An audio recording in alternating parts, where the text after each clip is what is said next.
What's your ikigai?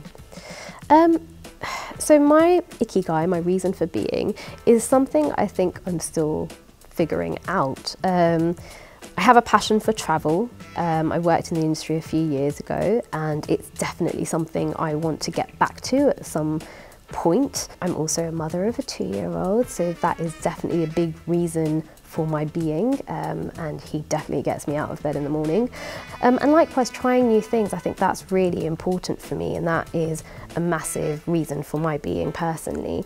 Yeah, that's my ikigai in a nutshell. Which movie character best represents you and why? So I'm going to go for a character out of one of my favourite films, Wreck-It Ralph. Her name is Vanellope von Schweetz. She's this feisty little character who has in the film what's known as a glitch. It's ultimately what other characters in the film see as an imperfection. As I've grown older and now in my 30s, I fully embrace my glitches, my imperfections, and I feel like when I channel them in the right way, they can definitely help me get to where I need to go.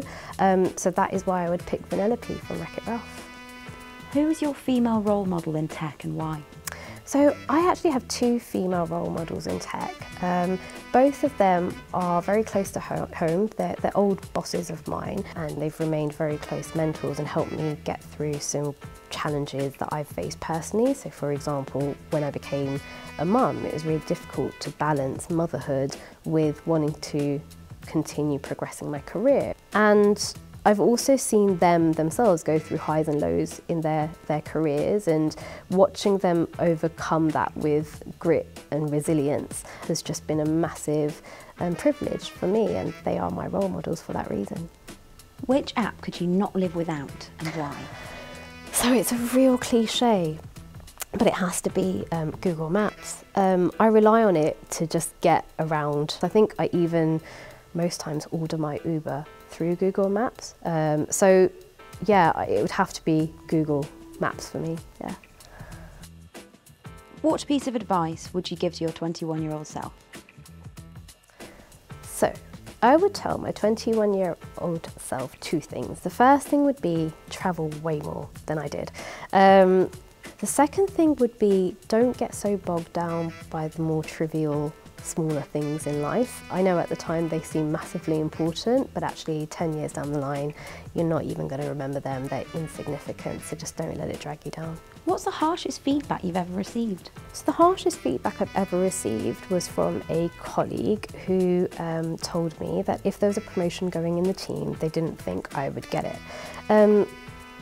The reason why it was so harsh was because it wasn't feedback that I was expecting or that I'd welcomed or invited. It was literally someone just projecting or forcing their opinion on me. But it's really important to have a sense of self-awareness to distinguish between that sort of feedback that doesn't necessarily come from a good place and feedback that may be hard to hear but is actually really constructive and that will be pivotal in your growth and development. Yeah. Could you tell us one weird fact about you? So one weird fact about me is that I love eating hula hoops and Maltesers together. That sounds so bizarre, but I think it's something about the sweet and then the saltiness and the crunch of it all. It just works. I have also tried Doritos with Maltesers, which didn't work as well. But yeah, that would be my one weird fact. What do you think is the biggest challenge that leaders face today? I think leaders today have so much information and data at their fingertips.